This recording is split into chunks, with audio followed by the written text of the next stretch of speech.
Classmate, kung mapapansin mo, wala nang kakapitan dito, nasira na. Ito yung karaniwang sakit ng mga pintuan ng CR ng plastic.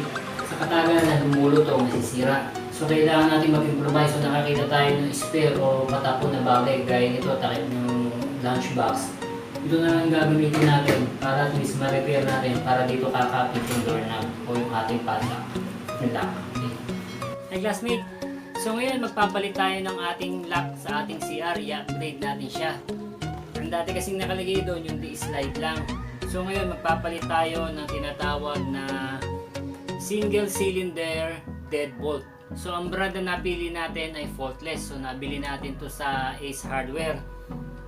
Pagkakabili ko dito ay 699.75 or halos 700.